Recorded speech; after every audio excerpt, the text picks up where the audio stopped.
Okay, everybody, welcome back to another evening of Mondays with Moshe. It's Monday night, 9 o'clock here on the East Coast, on actually Eastern Standard Time. We moved over from Eastern Daylight Savings Time, which seems to be becoming more and more taking over the year more and more as the years progress. And Eastern Standard Time is becoming a rarity. So for the few months that we're in it, let's enjoy it.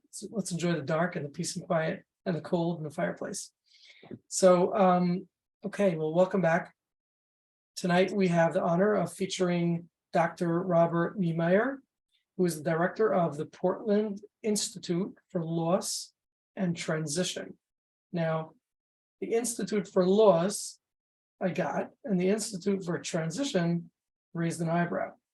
So I want to hear a little bit about what transition means, because it can have a lot of different meanings to different people. But Bob, thank you for joining us tonight, for taking of your time to talk about grief and transition. Well, thank you for inviting me to this fireside chat, Moshe. I'm eager for it. And I already have a sense that as two passionate clinicians, we will have a lot to say to one another. And I hope to have a good conversation with members of the audience as well. Yes. So I'm just reminding everybody, for those of you who will have questions or comments, please click the reactions tab on the bottom right of your screen, raise your hand, and we'll be more than happy to respond to them. Yes, as two clinicians passionate, we get to speak a few minutes before the show. And I think you and I know that we have lots of commonalities, especially in the way we like to practice and to see the process of psychotherapy. And the only correction I would make is that hopefully, as two good clinicians, we'll spend a lot of time listening and less time talking. Well, you tell me if I'm doing too much listening and too little talking, and keep me on track. All right. Okay. So tonight's topic is the process of grief in psychotherapy. I'm excited about it because, as Rob and I had spoken before the show, and I'm sure many of you know, the process of grief, expands well beyond just grieving the loss of a loved one or something like that. There's a lot of grief that goes on in therapy that hopefully we will cover tonight that more than meets the eye. But Bob, can you just give us a couple of minutes? Tell us who you are. How did you get into this researching and kind of living grief, creating an institute that focuses on grief? Tell us about that. Well, I feel some tingles up my spine, Moshe, even as you speak that term, living grief. Because I imagine that in some important way, all of us live grief, and grief lives in us. The question is how, not whether or not we are grieving, but how we are carrying the grief of our people, of our families, of our personal histories. Are we carrying it relatively lightly? Is it a kind of ballast in the hull of our ships that in some sense stabilizes us, orients us to what is important in life? Or is it something that is so burdensome that we feel almost unable to put one foot before the other? And of course, many of us have known the ravages of severe grief in the aftermath of traumatic loss. My father died by suicide when I was 11 years old, 10 days before my 12th birthday. And that may not have been the greatest loss of my life, but it was certainly a heavy one to take on board at that age. And I will not be the only listener here to know the experience of sudden, unanticipated, horrific loss, or to recognize it as a factor in the either current realities or the histories of our clients in a way that feeds forward into the people they become and the issues they struggle with. So you had asked earlier, what's that mysterious word transition in the Portland Institute for Loss and Transition? And it is simply an acknowledgement that all transitions in life, death-related and non-death related, carry with them an element of grief. Whenever we lose part of who we were, where we were, how we were, whose we were, a part of us at least grieves that transition. A part of us is, in a sense, potentially left behind. And figuring out how to weave a thread of consistency through a life story that is often torn, the fabric of which is torn apart by loss, is a lifetime undertaking. As we learn the lessons of loss, in some sense, the recognition, maybe a lot to take in on a Monday night, that ultimately every person, every place, every project, every possession, every profession that we love and cherish, we will lose, at least in an earthly sense. And most of us joining here this evening can well recognize turning point experiences in our lives associated with cardinal losses, maybe of our grandparents, our parents, maybe our siblings, maybe a partner, spouse, dear friends, soulmates, mentors, and sometimes children. And again, those will be only the center, the bullseye, if you will, of a target of loss that also includes losses of a non-death kind. When illness visits us and we are permanently reduced or injured relative to the status of health that we once enjoyed, or when we lose a relationship through abandonment, betrayal, when we lose a career through being fired or made redundant, when we lose a country of origin or a system of beliefs that once sustained us, we can no longer hold them to be self-evident truths. In all of these ways, we are challenged and changed. And so that's the emphasis on transition. And that's also why I believe that grief is relevant to every therapy, not only for those circumstances where people are coming in acute grief because their child has overdosed or their partner has died by suicide or they are suddenly orphaned. But indeed, in some measure, all clients are experiencing losses of one kind or another, from which we can learn something about what is valuable in life. Wow. Bob, you mentioned the grief of transitions and the grief of shock. I'm as you're saying this, I'm trying to go through, sort of scan some of the griefs that I experienced in life, and surprisingly, out of the blue, came an image of the end of school, Mhm. the end of the school year, and leaving the classroom and having this pit in my stomach saying, I just spent an entire year with this teacher or an entire year with this group of friends, and now we're going to go 2 months in the summer where we're not going to see them, and this teacher I'll never have again, someone who I may have felt connected with or spent a lot of time with. And I'm wondering, are there differences between, does grief have to be acute, or is it dependent on the person's individual experience? Question number one. And question number two is there a difference between the kind of grief that's like a shock grief, like in your case, where unfortunately your father took his own life when you were very little, versus grief that's not one of a shocking nature, but one of slow degeneration or expected? Is there a difference in the grief part of it or just in the shock? Absolutely. Of course, with the rich kind of multifaceted question that you're asking here, I could probably riff on that for an hour. But essentially what you're inviting us into is a broadening of the term of grief. It encompasses more than simply bereavement, the loss of a loved one to death, or we should say more accurately, the loss of a significant attachment figure to death, whether or not that person was loved, regarded ambivalently, then perhaps a conflictual relationship that involved both love and hate, or perhaps was a thoroughgoing oppressor or abuser to us. All of these can set conditions that introduce relational complications into our grieving. And then, of course, you're also inviting us not only to broaden the category of grief, but also to deepen it, to recognize the deep parts of our hearts, minds, and souls in some way that can be affected by loss. Particularly, that's true in traumatic losses of the kind that you mentioned and that we acknowledged: suicide, homicide, fatal accident, terrorism, and And abandonment also, like you had said, abandonment. I'm merely concentrating there on the death-related losses, Mhm. but certainly abandonment, and most particularly in the context of very intimate attachment relationships, parents to children, partners to one another. Few of us have gotten to this age in life without experiencing significant heartbreak. And we know that in our own lives as a genesis of grief. You ask if there are differences in terms of the causes of death, the forms of loss. The answer is yes.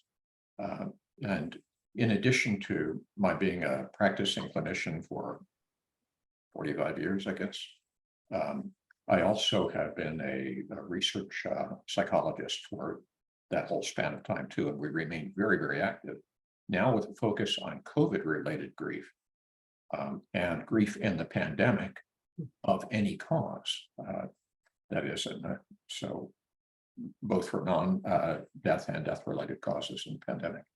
So there's much that we could say about all of this, but certainly we find that when the grief is sudden, if it's brought on suddenly as a function of, say, violent death loss, of course, we can confront complicated issues of human attention or inattention in the context of suicide, homicide, or on the other hand, fatal accident or negligence, maybe medical negligence that leads to the death of someone dear to us. There are the seemingly inexplicable deaths, such as a perinatal loss, a stillbirth, a miscarriage of a much loved child to be. And in all of these cases, of course, there are additional nuances raised, questions about what we ourselves did do or failed to do that might have contributed to these tragic outcomes, if any. We may question the predictability of life. We may question justice, whether human or divine. We may have serious struggles if we are people of faith with a faith. And in another vein of our research, expressed in many studies, we've looked at complicated spiritual grief as people, especially in the Abrahamic tradition, Judaism, Christianity, and Islam, who posit a God figure who relates to humanity in an intimate way. Many people then of faith will experience a kind of crisis of that faith, a spiritual struggle, when it is their child who dies, their sibling who is abducted and killed. These are, or even this child who is stillborn. These can raise serious questions of a why sort that find no easy answers. So my overall take on the domain here is one that views grieving as a process of reaffirming or rebuilding a world of meaning that has been shaken or shattered by loss. So we're trying to wrap our minds and our hearts around a kind of profound violation of our understanding of the world and ourselves. And that process is the process of grieving. So, okay, wow. Just before we continue, just a housekeeping piece here. Again, for those of you who have questions or comments, please hit the reactions tab on the bottom right of your screen. I know we had Molen Lesh on last week, and he had the courage to ask those of you present to please turn on your recorders. So your videos. So I'm going to just pick up on that and ask you, for those of you who can, I know there's about 50 people on right now, if we can get as many videos on so we can see your faces and this can be more personal, I would appreciate it. I understand that you might have more respect for Molen than you do for me, and rightfully so, but if you can, then it'd be great to get this as personal as possible. Wow. Okay, so I wanted to ask you to just pick up on something you said. What I heard you say is that at the core of grief is a person's world being shaken up, a person's expectations, a person's equilibrium being very, very shaken. And because I was going to ask you, what is really at the core of grief is, at the core of anxiety is some kind of neurotic conflict that's going on, right? I need something to happen and I can't make it happen, or I need something to stop and I can't get it to stop. I need to be in control of something and I can't. And so that's really at the core of most of our anxieties, which again, anxiety could be used very, very broadly in psychology. And what is that? What is it that's at the core of grief? What causes one to grieve when something, when a catastrophe or tragedy happens? Well, the simple answer is loss of an apparently irretrievable sort. Now, what is lost may be another person when we are standing alongside the hospital bed of our spouse as she, he, or they expire. But of course, that loss can take many forms. We may also grieve, the loss of our own youth. So the losses may be abstract as well as concrete. They can be deeply personal. And this begins to introduce a theme that may be interesting for us as we bridge to therapy at some point in this hour or so that we have together, to talk about the different ways in which grief can become impeded for us. And I would describe three major areas of blockage or fixation or stuckness in which we often meet clients who seem to be just immobilized by the loss and functionally impaired by it for protracted periods of time. We can also talk about formal things such as the diagnosis of prolonged grief disorder, potentially controversial diagnosis, but one now recognized by the World Health Organization, and the ICD-11, and by the DSM-5 as well, as one context for the kind of work we do clinically. Okay, I think what I'm looking to understand really is what is it that's happening internally, what that causes grief, to preside. Okay, and if I were a psychoanalyst, instead of a respectful person in dialogue with psychoanalysis as an outsider, I would probably describe it in highly internal terms. But as someone who is a little more of a constructivist, a meaning-oriented kind of guy, and a social constructionist, I would argue that grieving is a process that is deeply interior to us, and it is also exterior to us. It surrounds us like an atmosphere. It comes between us and others. It plays out in a relational world. So at least in the context of bereavement and many of the other forms of loss that engender grief, there is a rupture between the self and another. And it is that relational rupture, the breaking of an attachment bond that is particularly difficult for us to orient to. You invoke the idea of anxiety, which is a key term in many approaches to psychology. And the form of anxiety that is most germane to grief is separation anxiety, separation distress, protest against this sundered attachment.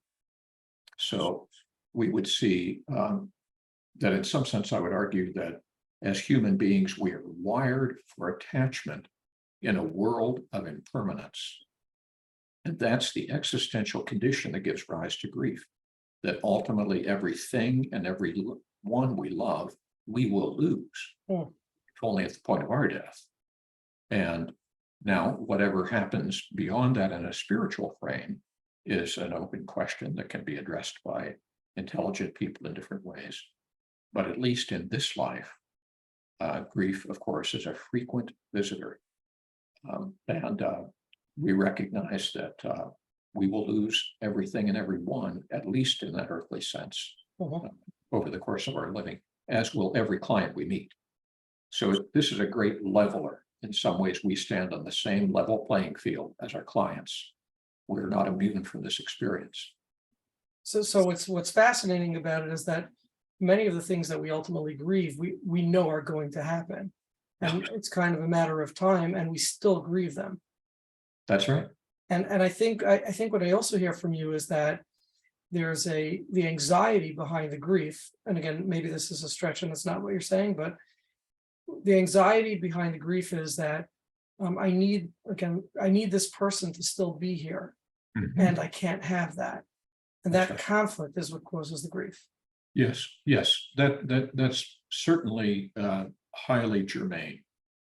It's highly germane because the very character of attachment, of course, is that it may be unilateral, it may be reciprocal, but it is a deep bond in which our very identity becomes infused with that of another. And whether that other is our child, or whether we have that sense of connection and deep bonding with a parent, a sibling, a friend, and most especially an intimate partner. Mhm, And so when life and death tear us apart, we feel reduced in consequence. mhm. And that conflict of wanting back what in eternity will not return, at least in a literal physical sense, engenders the experience of grieving. Fascinating. Bob, can I take a moment to go out of my regular zone and share a little gift with you about my tradition? Please, I would welcome that. So this is something that my grandfather taught me. My grandfather was a rabbi, and he taught me based on the scripture. The scripture tells us that when Adam was created, he was supposed to live forever. And after he ate from the tree of wisdom, the curse of death was imposed on him. So, the question that was asked was, why is it that people feel so sad when they lose a loved one if they know that it's going to happen? We're all expecting it. And the answer was that since at the time the world was created, death was not included in the creation of the world. And it was only added later as an addendum. So in its essence, it's not really a part of this world. And so people experience it, they have a hard time tolerating it. It wasn't supposed to be part of this. It was kind of an addendum that came later. So That's very, very interesting. Yeah, it's an addendum to our lives, and one that we won't be sticking around to read, at least in our present incarnation. And that, of course, it suggests that the story is being rewritten by another hand, which is another piece of this encounter with death and loss. We encounter it from a position of powerlessness. Rarely do we choose to lose another. mhm. It's, grief is in this sense a choiceless event the great majority of the time. But ironically, I would argue that grieving is rich in choice, in how we grieve, in what we seek in our adaptation to life afterward. And so I do see grief therapy, and indeed adaptive grieving generally, in or out of therapy, as a process of recovering a sense of agency over the narrative of our lives and of our losses. That carries implications for therapeutic process and procedure as well, I think. Okay, let's take a question from our audience. Again, for those of you who have questions, please raise your hand. Don't be shy. Shiffy, take it away. Hi, so I work with families of incarcerated people, and not often a demographic that we think of in relation to grief. Oh, But man, is it like absolutely. They're swimming in it. they're swimming in it, and they're swimming in it. It's so interesting to hear you talk about all the different facets, from an attachment facet always, and also from the when you spoke about blame, right? Like, what could I have done differently? That's another big one that comes up for us. But Mhm. something really interesting that I haven't heard you talk about, and I'm wondering if it's something that you could speak to, is we find a very interesting dynamic that happens when it's time for termination. So a client has done their grieving process and they're ready. They're really ready. Their lives are functional. They found meaning. They're ready to go. When you say the word termination, in whatever language you like to say it, there's a freak out that happens. And it's very closely related. It seems to me it's closely related to the grief and the loss that they just experienced. So can you, I think that's a profoundly important insight. It's not one that you and I can claim originality in, but it has evergreen significance in our field. Freud himself talked about that issue and really saw a major dynamic in therapy arising around the loss of the therapist. Because, of course, if we have done our work well and intimately, if we have shown up in authentic presence as a kind of non-anxious presence to people's suffering, if we deal with them respectfully as fellow humans who are struggling with core issues of suffering in their life, and not merely as a bundle of symptoms to be diagnosed and treated, however useful that may also be at times, then we will become important to them. We will become significant attachment figures. And our loss is potentially a significant, if you will, it has its own meaning, but it may also trigger and activate other losses in their lives, including one that might have brought them into therapy. So handling that transition well becomes a real mandate of therapy, and handling it well usually means we need to be conscious of it, as you so clearly are, and not regard it as simply a procedural issue of signing off and getting the last insurance payment. Working with incarcerated people, you're unlikely to get those insurance payments anyway, but it accords significant substance, I guess, to the issue of termination. And it is possible to think of it as graduation.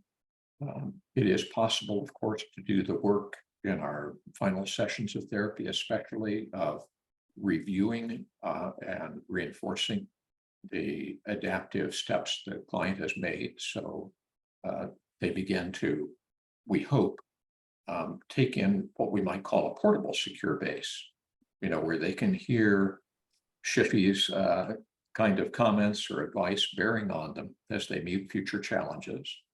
And perhaps even if we close the door on therapy, we leave it a little bit ajar, and we're always, willing to answer to a future knock. So we can, in some sense, soften that transition. But transitions are ubiquitous in life. We feel this when we leave our parental homes, when our children leave our homes. However warm the bond remains, it changes in character. And so too it does with our clients. I would like to maybe foreshadow something we might talk more about if Moshe agrees, to understand the process of grieving, not as a process of letting go per se, but as a process of learning to hold on differently, such that we do not relinquish our bond with the deceased, usually, so much as reconstruct it in a form that's viable now, even in their physical absence. And of course, many traditions, including your own, are very good at this, right? Remembrance plays a big part in your culture and in, your religious tradition. And of course, not only in yours, but also in others. So I think it's not accidental that so many of the world's wisdom traditions emphasize continuity of connection beyond death, though that's not universal. There are exceptions. Right. Okay, so I have some more questions, but I like the idea of why don't we jump into the therapeutic process of grief? How do we process grief? How do we hold the client? What can we offer? And what are we looking for in the client's process? What should we expect to see? How do we hold them? How do we help them work through it? And then if we have time, we'll get to some of the other things. Well, these are all very rich questions, and we could probably talk about any one of those phrases for a couple of hours very usefully. But let me suggest that we begin with the word that you, I think, appropriately used, and that is, how can we hold clients, right? If, like D.W. Winnicott, the object relations theorist, we regard therapy as providing a holding environment, a kind of safe enough container for difficult emotions, difficult experiences, difficult stories. And we meet them in that holding environment, right? Which makes it possible to speak what otherwise cannot be spoken. That's which others do not wish to hear. And we do it in a way that respects their personhood rather than simply reduces them to a variety of psychopathology. Then people will regard that as a secure enough base that we can begin to help them recruit resources, their own and beyond themselves, for the work that we will do together. And by that, I mean the resources would be assisting clients with emotion regulation, particularly in the turbulent course of grieving, finding ways to reach out for social support within their families, within their faith communities, within their broader communities. And among the various resources that they may reach for and cultivate, and now this might be controversial in some quarters, but I will state it as if it were so, and we can consider the exceptions. There are a few. Among those important resources is their relationship to the deceased. That the relation with the person who has died may be one of the really substantial anchors for people in writing out the sea of grief, and not capsizing in doing so. And this may be done in many ways, but we invoke the presence of this deceased, for example. I will do so in the context of usually my first sessions of therapy with someone who's grieving. I don't focus only on their pain. I focus on the person whose loss is painful. I invite them to show me pictures of their loved one on their phone, to tell their stories. I especially am interested in pictures that reveal them alongside their loved one, or holding their loved one, or being held by them. And can you explain the science behind that? In other words, yes, that sounds very pretty, but I'm sure that there's a science into how that helps to process. I think there is, because what we know is that if we see one goal of grieving being able to metabolize difficult experience without overwhelming emotion that exceeds our window of tolerance for the negative affect, right? We're trying to, in some way, regulate these turbulent emotions and bring them to a place that we, in some sense, can have them rather than them having us. So there's a degree of mastery of the difficult experience that we're seeking.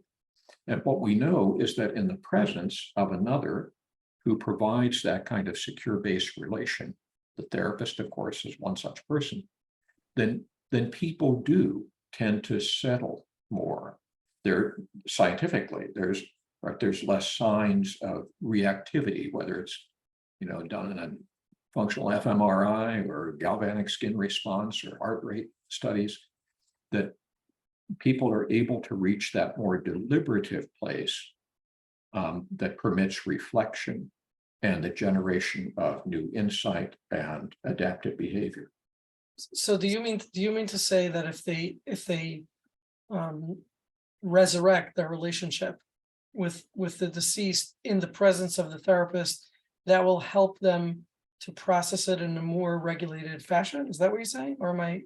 Yes, I do believe that is true. Now, I want to say this, especially because our audience here probably represents many varieties of Judaism and many different walks beyond a Jewish tradition broadly defined.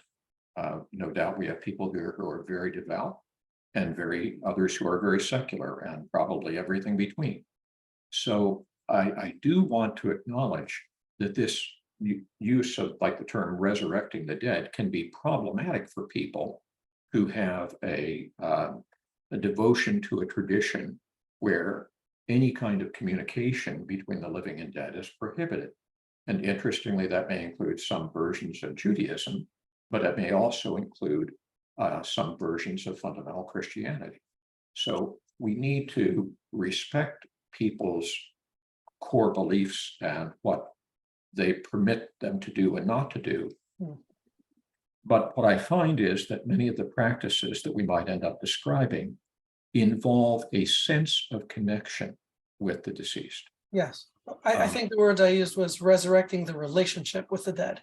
If I Yes, deliberately chose that.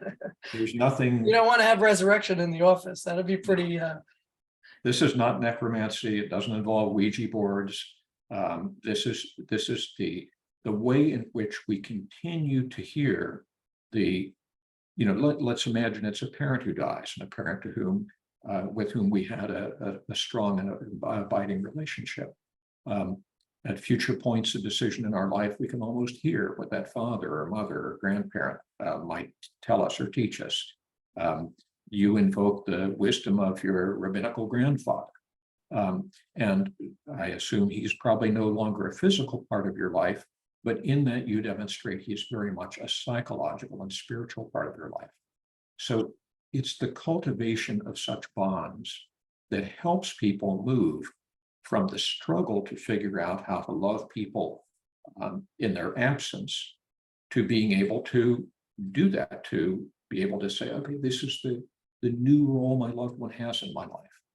And these are the non-physical ways in which I can experience the presence, perhaps in ritual. And there may be specific times of year or places or ways we express those bonds, that respect, that honoring. But we do it as well in commonplace conversations, as when you invoke your grandfather's presence in our conversation. I am a little bit enriched by getting to know him. and that's probably on some level healing for me too. Yeah. Now, so are you saying that is ultimately the goal in So let me mention 3 factors that if we built this holding environment, we're helping the client recruit the resources they need in order to grieve well. We're positing that one of those resources is the relationship with the deceased, which we may, in some sense, rather than viewing therapy as a one-on-one relationship, right, a dyadic relationship, therapist and client. If we envision it as a triangular relationship, a trio, a triadic relationship, so it's therapist and client and the deceased, then how can we draw on the wisdom, the love, the confidence, the encouragement, the inspiration of that figure to help the client? That would be one goal. But I think before we pursue goals, we have to start with where the client is, not with where we are. And where our client is in those early sessions of therapy is likely defined by the symptoms and struggles that they're having. And I would like to suggest 3 such that show up in grief therapy often. One has to do, and this loops back to the idea of narrative as a form of meaning making, is a question of fixation or stuckness or a kind of obstacle in taking in and integrating the event story of the death itself. How did it happen and why? We can imagine there are many such questions in instances like suicide, like my father's suicide. But even when a loved one dies of cancer or COPD, there may be many questions that arise for people. They may have a hard time taking in and finding a place for all those troubling images of the loved one wasting away or dying suddenly, and all this often takes the form then of sort of fear and avoidance of the story of the death. It may become something unspeakable for folks. There is an element of interruption of our processing of it by traumatic images and experiences that we can't fit in, can't address without being overwhelmed. And so this calls for a trauma-informed approach to grief therapy that can tackle the rumination, the avoidance, the overwhelm. And so that's one package of symptoms or struggles that call for particular techniques of intervention. Another is when the struggles are not with the event story of what happened and why, but it's with the nature of the relationship with the deceased that was broken. And this may take the form of the predominant symptoms are not of a traumatic kind, but they may be of keen separation distress, yearning for the loved one, pining for them, a sense of being reduced to meaninglessness by their absence. There may be all manner of unfinished business in the form of unresolved relational issues, of guilt or anger, or a need for forgiveness in one or both directions in the relation, all of which may continue to haunt the person long after the other person has died. But those issues are not resolved by the death. That calls for a different approach to grief therapy, one that is attachment informed and inherently relational.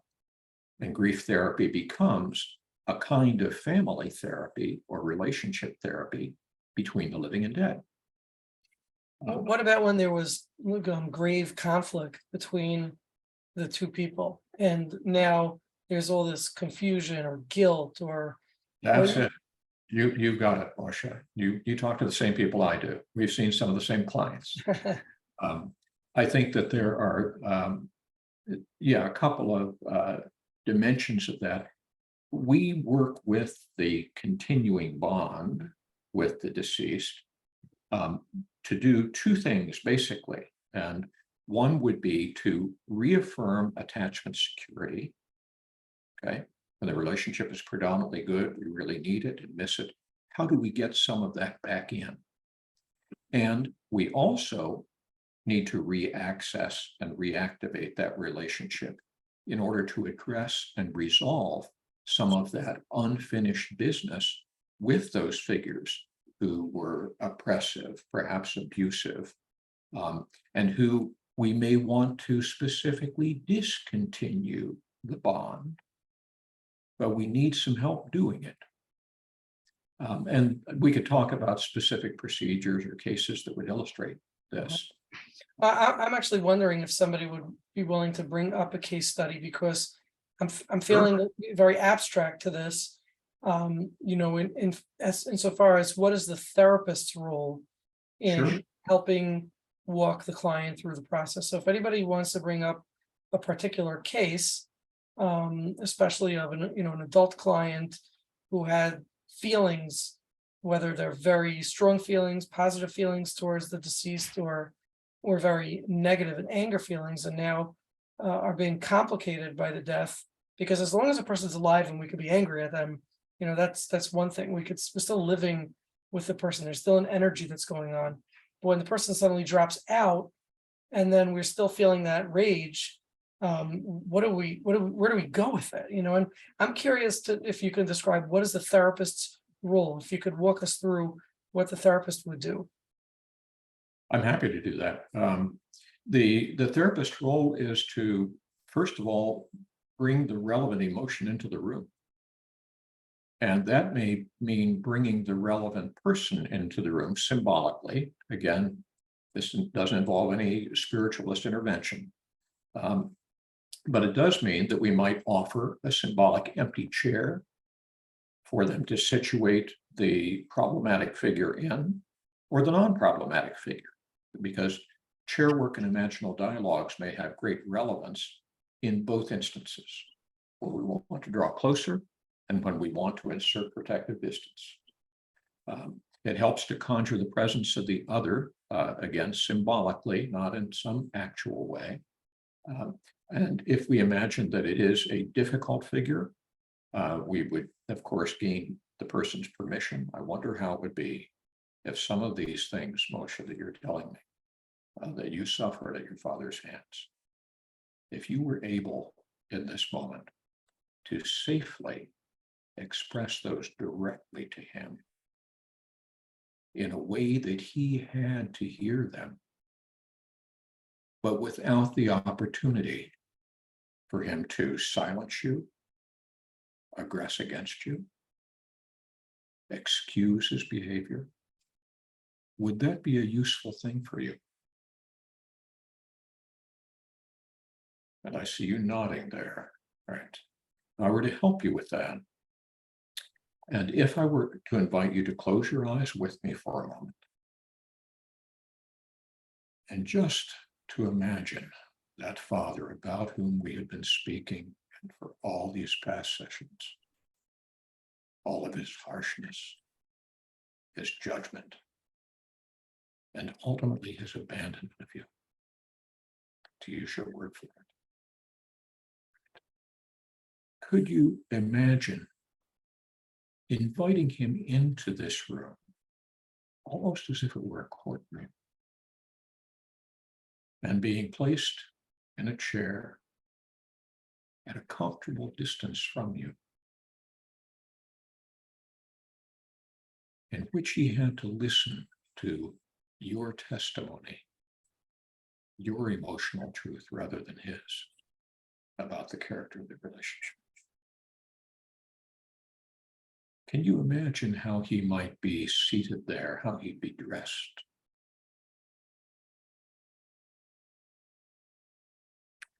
And I would invite you to speak to that, to describe him in some detail.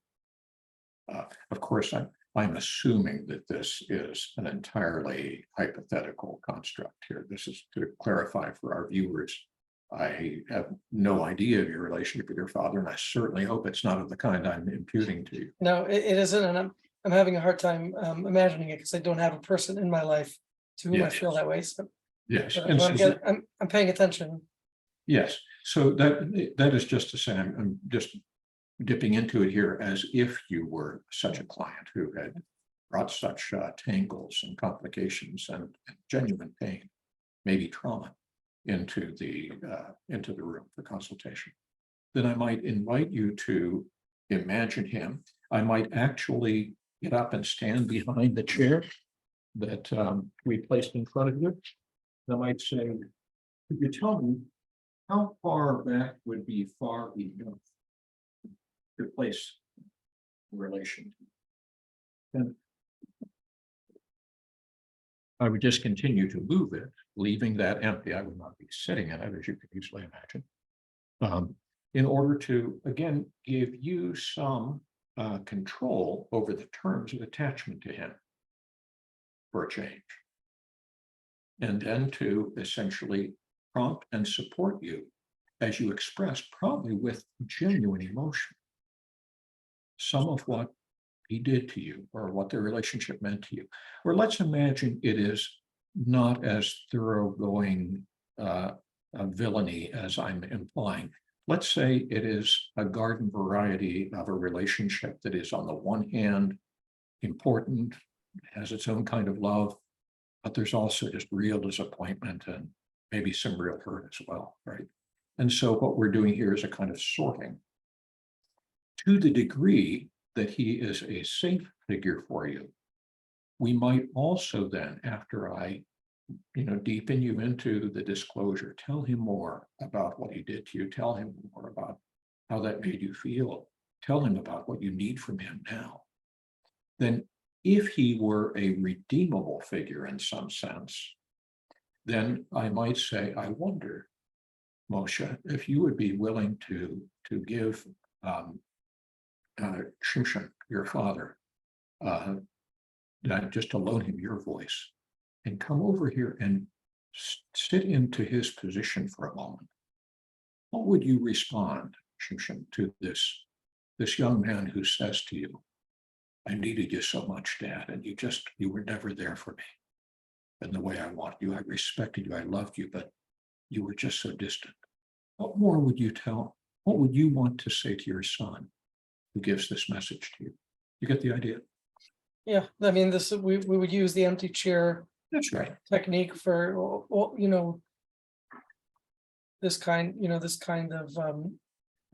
personal redemption, and what I find in using the empty chair, what I find so powerful about it, besides that it allows the client to express themselves in an extremely profound way, but it also oftentimes results in compassion from the parent back to the child. Exactly. And I find that to be most powerful, because in my mind, there's a projection that's going on, and when the child can begin to feel or to project on the parent that the parent is actually caring of them, they're finding a real core that really probably was always dominant and was always present in the parent, but was able, for whatever reason, wasn't able to dominate. Yeah, yeah, that's well said. And often what begins then as a dialogue of critique evolves into a dialogue of compassion, Passion, exactly. and often of a mutual sort. Mutual compassion. At the end of the day, when it works well, there's mutual compassion and lots of tears. Now, what I will say is that in fact, I'm writing a book now with a colleague named Edith Steffen in the UK. And it's called Working with the Continuing Bond, to be published by Routledge toward the end of next year. And the chapter I've just written is on imaginal dialogues and chair work. I also just done one on correspondence with the deceased, with lots of case material and lots of very explicit guidelines about this work. And one of the things that I suggest in it is to move from a 2-chair configuration, right? The self chair and the other chair, in this case, the deceased, to a 3-chair configuration. And then, of course, the therapist chair makes the 4th. So 2 chairs here and here. And after we've engaged in the dialogue, the person moving back and forth between the self chair and the deceased chair, until you reach an emotional crescendo, often there is just tearfulness, and the client will kind of look over at us beseechingly, like, this is a good place to stop. There's something here to process. Then rather than just rotating them back to their chair, the self chair, I will invite them to go to what I call the witnessing chair. And I might say something like, Moshe, I wonder if you could just come over here now to this 3rd chair, just opposite me. And from the part of you on the side who was kind of witnessing this interaction between father and son, what caught your attention about that? Anything interesting about that for you? That gives you a broad field of vision where what you notice may be about father, or it may be about you, or it may be about the relationship as a whole.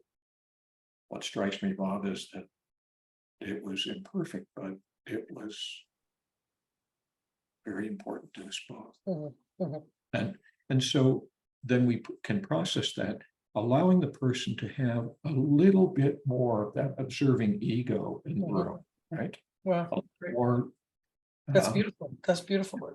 perspective enhancing kind of because in these chairs, it's a very self-immersive technique. Yes. And so you need to complement that with a self-distancing move that enables the person to gain perspective and begin to Which will ultimately be integrated into his own subjective experience anyway. that's well said. Can we take a question from Aaron? You bet. I believe this is a grief case study question. Hi, good afternoon. Good evening. I'm dealing now with a new client, 7 years old. He lost his mother when he was like 3 months ago. How old is your client again? 7 years old. Okay, a little boy. Yeah. Yes. Now he's not talking about the grief. He's just misbehaving. So so the misbehavior says a lot. But in a certain state, he lost his mother already 2 years ago because his mother was sick and he lived by his uncle. So since he was 5 years old, he didn't have really his mother. So could you walk me through how you would deal with this case? Yes, I think that as children, of course, may have both different needs and similar needs to grieving adults. One thing that is important for us both is to recover some sense of safety in the world. And so in working with grieving children, I think it's vitally important that we also do so in a family context and to work with the surviving parent. But or- the surviving parent is non-functional. And the mother actually was also non-functional, so it's a little bit more complicated. of course, poses additional complications. But let me nonetheless make that point that in the cases where you do have even a halfway functional parent who remains, that person often can be called into the work of therapy. So let me imagine such a parent and bring, in this case, him in. But my answer would be similar regardless of whether or not there is such a person. It might be a grandparent, for example. It needn't be literally the biological parent, whoever is the caretaker for this child. And then I would probably be looking to help them tell their story of the loss, but in a way that is less reliant on language. Because the language of storytelling may be very germinal for this child. I might use a sand tray, I might use Lego figurines, and invite the child to kind of construct a scene that describes how it was with mommy, right? Ema, during the course of the illness. And what happened? And well, she went to the hospital. Okay, where's the hospital? It's over here. It's this building. Okay. And so where was she? Can you show me? Yes. Okay, this Lego block becomes her bed and we lay the little figure on it. And were there doctors there? Yes, here they came and they told her she wasn't going to get well. And so the child can begin to tell the assisted story, right? Using not only words, but also play. Play is the language of childhood, right? It's the place where imagination meets their reality. It's the place where what they experienced, what they imagined can all be performed as you ask open questions. And in the presence of a caretaker figure, whether it's a functional parent or a grandparent or whoever is attempting to care for that child, who is sitting alongside the child watching, we may also pull them in at times. I don't know what they did in the hospital. Well, Dad, can you say about a little bit more about what happened to mommy when she was in the hospital? Yes, they tried to treat her cancer. How did they do that? And so here's the little machine. And so it may well be that the story can be fleshed out. It can become a co-construction of the family figure and the child. And it enables you to begin to ask questions about how did you feel when mommy was in the hospital? I was scared. What were you scared of, David? I was scared that I did something bad. Maybe mommy didn't want to come back, right? Whatever it would be. And that can then be brought forth and woven in. And, is that why mommy didn't come back, Dad? No, she couldn't come back. She wanted to come back. She loved you. And so these stories can be partly, in some sense, explanation of the child's world, but it can also be, in some sense, elaborated, extended, deepened into a fuller understanding of what transpired. So that would be a short kind of answer. Involving the child with other grieving children can be very helpful. And there are a number of centers around the country, including on the East Coast, the Highmark centers, for example, in Pennsylvania, that are specialized in providing bereavement support to children and families in the wake of such losses. Could you please share with me where I could read more about it? Could I say more about that, or where could I read? Where can I read more about it? Go to the center, the website for the Dougy Center, DOUGY, right here in Portland, Oregon. And they will have a lot of resources. They are one of the world's leading centers for the treatment of grieving children. Now, I will also say this, and this I hope this is not a shameful plug. I hope it's not a shameless plug for the Portland Institute. But as a global training institute for grief therapy, we provide deep experiential training in lots and lots of modalities. We've got dozens and dozens of modules. And the overall frame is one of meaning making and grief therapy, meaning focused grief therapy. But it has many expressions, including family focused grief therapy. And you may find resources relevant to that. You'll find another, that's all the certification track. There's also arts assisted grief therapy, which could be highly relevant to a case like the one you're describing. That's another certification track. A third is grief therapy for non-death loss. Which Well, that's one of a number of people are asking that question in the chat box. What about grieving a parent who's estranged? What about grieving divorce, the loss of a loved one due to divorce and things like that? Well, let me mention the good work of Darcy Harris, who is an American citizen living in London, Ontario, and in Canada. Her 2020 book on non-death losses, contexts and clinical implications is a great resource in this regard, looking at all of these kinds of relational losses, illness-related losses, losses of belief, losses of status, career, all of these significant pillars of our identity, which can be shattered with the same effect in some senses, the loss of others to death. She is also one of the faculty members in the Portland Institute, and she is the anchor person for that training in non-death loss. So you can see she has modules on compassion-focused grief therapy, theory and technique on non-death loss, looking at ambiguous loss, disenfranchised loss, and chronic sorrow.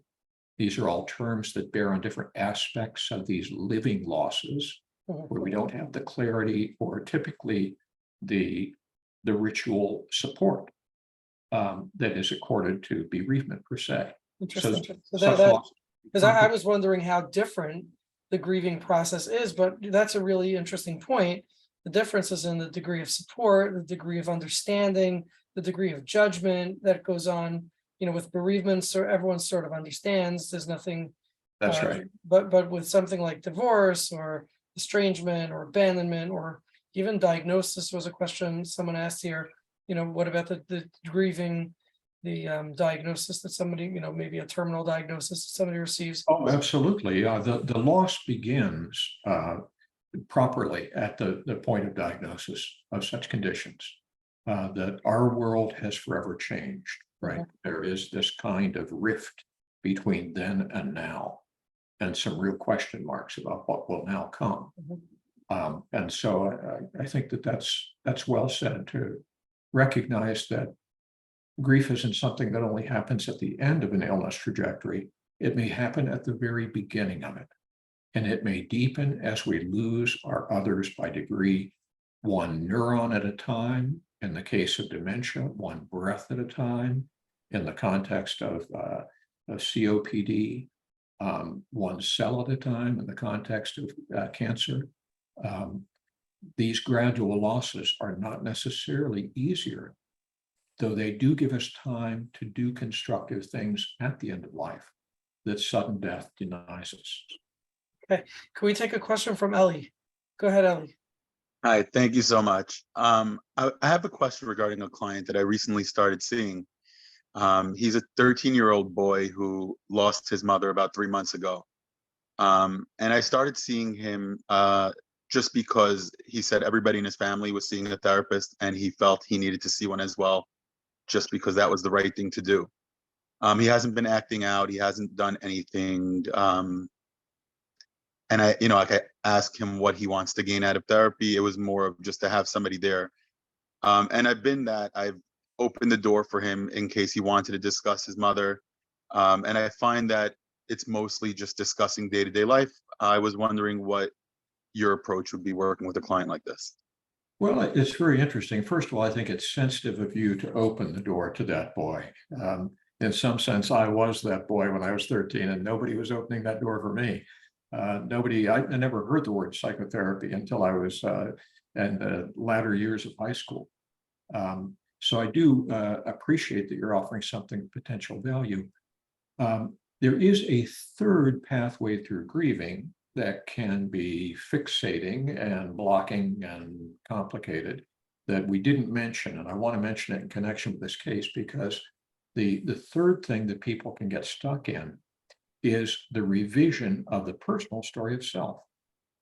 Because when someone close to us dies in a family system, the roles in the family change. In my case, I quickly was promoted to becoming the little man in the family because the family needed that. And my little brother and sister required something that I certainly wasn't prepared to give, but I did my best in my pseudo-mature way. So one kind of question that I would ask of your client would be, what's changed in the family for you since your mom died? Mhm. How, if your father is still very actively involved with you, how has he changed? And what did your mom used to do in the family that all of you needed? And who's doing that now, if anybody? How are you different than you were before? And in language that's appropriate to his developmental level, I'd explore those issues of then versus now. And how does this change in any way? The way he's going through school or his sports activities or his activities in the temple or whatever is the core of his life. What's the same and what's different, and how does he feel about it? I think there can be great value, Ellie, in your offering the perspective of another adult, probably a little younger than his dad, right? And so positioned a little closer to him in developmental age. As you think about your own normative struggles, if maybe your adolescence was absolutely devoid of struggle, but some people have a bumpy road to adulthood. What kinds of things, if your mom had died when you were his age, would I did bring that up to him. He's a really bright kid. I would say he's like more like a 16-year-old, the type that reads all the Harry Potters 10 times. So he's not the typical 12-year-old. And I did bring stuff, I brought up questions such as that. I said, if I lost my mom or if my mom was sick, that'd be hard. What's it like for you? And he's very quick to shut it down in a sense of maybe avoidant, where he's just like, oh, nothing's really changed. Good, good. And yet he finds it somehow useful or important to be there. That's the point I was going to point out, which is there's something about his desire to, if I can use the word, snuggle with another adult in this picture that's striking. He may be saying explicitly that there's no need and he's just here because seems like the right thing to do, but the fact that he wants to be in your presence may mean that he in some ways deriving some comfort, or it also may mean that his father or his father figure may not be as present as he was able to be because he may be grieving or he may be preoccupied, and in this sense you may be filling that role. So just being in his presence, even if he's not ready to process or speak about the incident, may have value to it. He has spoken about the incident, but it's more of a story than that's happened to him. Like he talks about it, but it's very I don't know, I'm not thinking of the term right now, but just like, is morbid the correct term? Like he just talks about it as if Disconnected. Disconnected. Yeah. Bob, correct me if I'm wrong, but I think with children there is an age appropriateness until a certain age. I don't know if 13 may be beyond that age, but at a certain younger age, kids just talk about the facts of it. Is that right?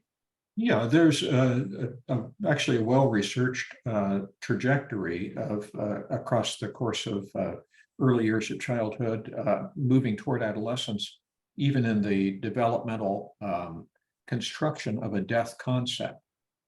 That for very young children, death is highly abstract, or it's often very highly concrete. So it's the monster that comes to eat you up in your dreams, or that sleeps under the bed. It's not a well understood state of being, and it's specifically not something that for the younger child. Now, this would not typically be true for a 13-year-old, but the concept of the universality of death, all of us will die, the irreversibility of death. Once a person dies, they can never come back physically, right? Those kinds of features of death are only gradually taken in, and the personalism of it, the recognition that, ultimately we are all mortal. So, especially before children hit about 11 or 12 years old and really consolidate these concepts of dying, then they may speak about it very concretely and literally. The idea of, while I probably would not bring out Lego characters necessarily with a 13-year-old, would I use sand tray kind of figurines? I might be tempted to do that. I was certainly playing with toy soldiers when I was 13 still. And so in various ways, sometimes kids can act out or depict what they can't state. And they may do so from a position that feels safer when they're expressing it, with little figurines. Maybe it's, ninjas and so on, rather than trying to formulate it in words. I also thought, Ellie, about the adolescents I worked with, as you talked about, a 16-year-old. He's more like 16 than 13. Sometimes I found it helpful just to get up from my office and I'd say, "Go on, let's go for a walk here." And oh, what do you mean? Well, I've got this park right behind my office, and why don't we just take a walk around the park and have fun? And I would often find with adolescents that when we would be walking along side by side, with me just occasionally having a kind of sidelong glance, the talk that we would have would be far less guarded. They wouldn't feel like they were the deer in the headlights. They kind of say something, and within an hour, they'd be talking about his brother's heroin use. Now, he nearly died one time, and how it's been now since he has died in that car accident. And he used to love playing basketball, but now he can't play anymore because it reminds him of his brother. And so once we introduced literal movement into our conversation, it induced a good deal of metaphorical movement in the dialogue as well. And I've experienced this many times in working with adolescents. So I would say, in addition to that idea of Moshe mentioning how you essentially are becoming an important attachment figure for him, there may be ways of shifting that to make it a little less intimidating for him, but still be a really relevant resource. So I don't feel like it's intimidating at all. The sessions are over Zoom, and he's on his bed a lot with his plush butt, like he has these stuffed animal thingies that he's with. So I don't feel that it's intimidating setting in any way. No, that's so cool, because especially if he's using a phone or a tablet, you could ask him to take you to places, right? Like, where's the place in your house you feel most comfortable? Where's the place that's most uncomfortable? Maybe mommy's room. I wonder, have you been in there since she died? Only once. How was it? Well, not so good. So you could practice exposure therapy with him, just getting a little closer to mommy's room and stepping over the threshold, or holding up the camera and showing you the room a little bit. And so you can do creative things to accompany him in pursuing tasks that are important. And you're there as a portable, secure base for him, moving into a changed or challenging world, including outside the home. You can have a conversation in the schoolyard, right? Or Bob, Thank you so do much.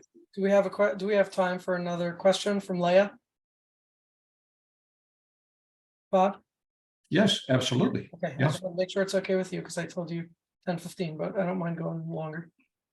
Go ahead, Leah.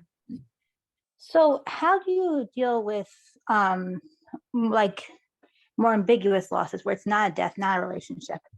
Like the client I'm thinking of now is dealing with a lot of losses.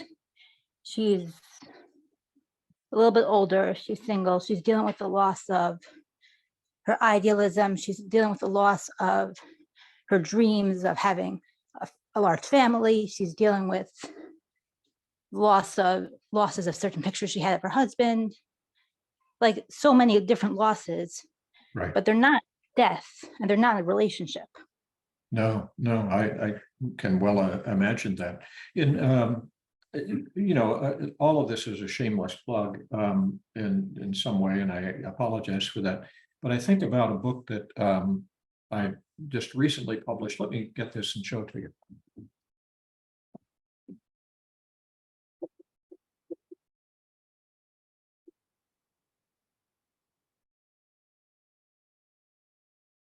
This is just a book entitled New Techniques of Grief Therapy, Bereavement and Beyond. And so it also deals significantly with non-death loss. And basically it consists of a few hundred pages of something in the neighborhood of 60 or 70 specific techniques of grief therapy, one of which is called What Have You Lost? And it's simply a technique of asking repeatedly, slowly and mindfully, the question, Leah, what have you lost? My dreams. Thank you. And what more have you lost, Leah? My security. Thank you. And I would ask that question at least 10 times, pausing a few seconds between each response, not inviting big elaboration, paragraphs of text in between, just simply to name those things that you've lost, particularly in the context of non-death losses. Naming and claiming the losses is the first step to doing anything with them. Oftentimes we live in a fog of so many competing dimensions of loss or grief that we hardly know where to start. And once we have that list, then we can begin to ask, and which of these is most difficult for you now? What's the hardest part of all of this? And people can begin to speak to that. I guess it's really that piece about the loss of trust, Bob, trust in others. In any specific others, Leah? My husband, I guess. What did you once believe about the relationship that you no longer can, right? And so you can begin then giving acknowledgement to the many losses to begin to focus on those that require the greatest attention now. And there are many ways that one can deal with that in ritual and in practical terms, in experiential terms, various art therapy techniques that can be helpful. And so this book, maybe actually have 3 books on techniques of grief therapy, all are completely different. They have entirely different content. There are thoughtful ways of engaging these kind of challenging questions that you guys are asking very relevantly on the basis of the work you're doing. I also will say that we love dealing with such questions. In the Portland Institute, we have about a monthly case consultation, we call it, and it becomes kind of a support group among or a supervision group, if you will, among the maybe 8 or 10 or 15 people who take part as we share cases and really try to deeply dialogue about them to model different possible responses and techniques. We also have a learning retreat coming up in the Baltimore area, March 31st to April 4th, where we will be able to have 4 days of deep and multifaceted training on a whole bunch of the kinds of questions you guys are raising. And specifically, I can think of a session that's relevant to each of you. Darcy Harris will be there. Another faculty member named Lise Schout, who practices working with children in the way that Aaron would probably find very interesting.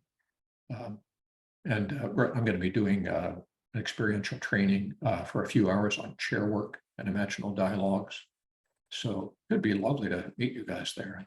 You can find out about this kind of stuff on the Portland Institute site if you're interested.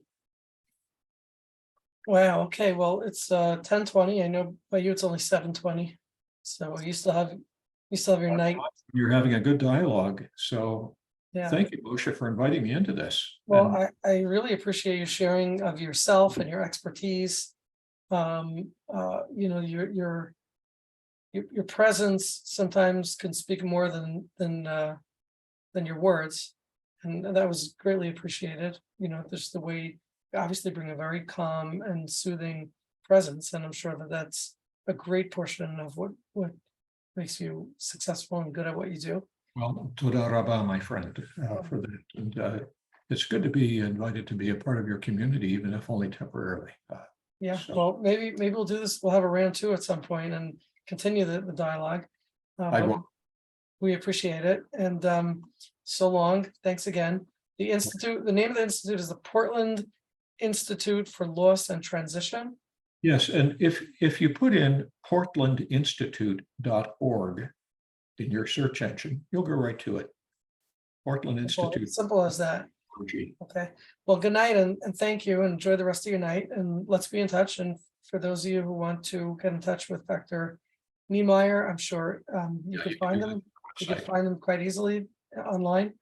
And good night. Thanks again. Okay, shalom.